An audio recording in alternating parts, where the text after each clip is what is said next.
మహిళలు స్వశక్తితో అన్ని రంగాల్లో ముందడుగు వేయాలని NTR memorial trust managing trustee Nara Bhuvaneswari అన్నారు. హైదరాబాద్లోని ఎన్టీఆర్ ట్రస్ట్ భవన్లో ఏర్పాటు చేసిన స్త్రీ శక్తి హస్తకళ స్టోర్ను ఆమె ప్రారంభించారు. ఆంధ్రప్రదేశ్ రాష్ట్రం కుప్పం ప్రాంతానికి చెందిన మహిళలు ఎన్టీఆర్ ట్రస్ట్ చేయూతలో silk thread bangles, jute bags తయారీలో శిక్షణ పొందారు. వారు తయారు చేసిన వస్తువులను ఈ స్టోర్ ద్వారా కొనుగోలుదారులకు అందుబాటులోకి తెచ్చారు.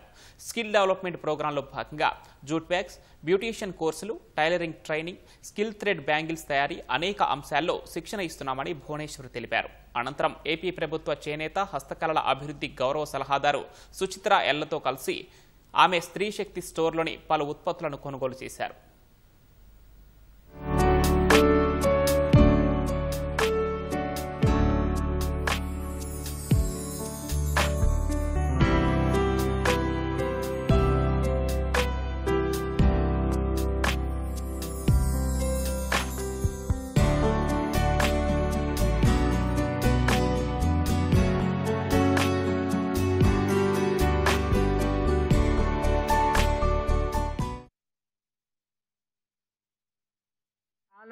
మీరందరూ చూస్తున్నారు, ముందల్లా కాదు. మనం కొన్ని చూసాము, విన్నాము కూడా. ముందలవుతే ఒక ఆడపిల్ల పుట్టిందంటే తను చదువుకుందా, చదువు అయినంటే పెళ్లి చేశామా, దాని తర్వాత తను గృహిణిగా మిగిలిపోయేది. కానీ ఇప్పుడు స్త్రీకి ఆ ఉమెన్స్ లిబరేషన్ అంటే ఆ స్వాతంత్రం అనేది మన కళ్ళారా మనం చూస్తున్నాము. స్త్రీ ఆ ధైర్యంతో, పట్టుదలతో చాలా రంగాల్లో ముందుకు వెళ్తున్నారు.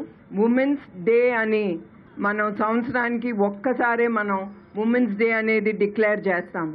కానీ every day is a women's day. ఎందుకంటే స్త్రీ, మీ అందరికి మళ్ళీ గుర్తు చేస్తున్నాను, తను చాలా ఇంపార్టెంట్ రోల్, ఎస్పెషలీ కుటుంబంలో తను చాలా ఇంపార్టెంట్ రోల్ చేస్తుంది. So every day is a women's day.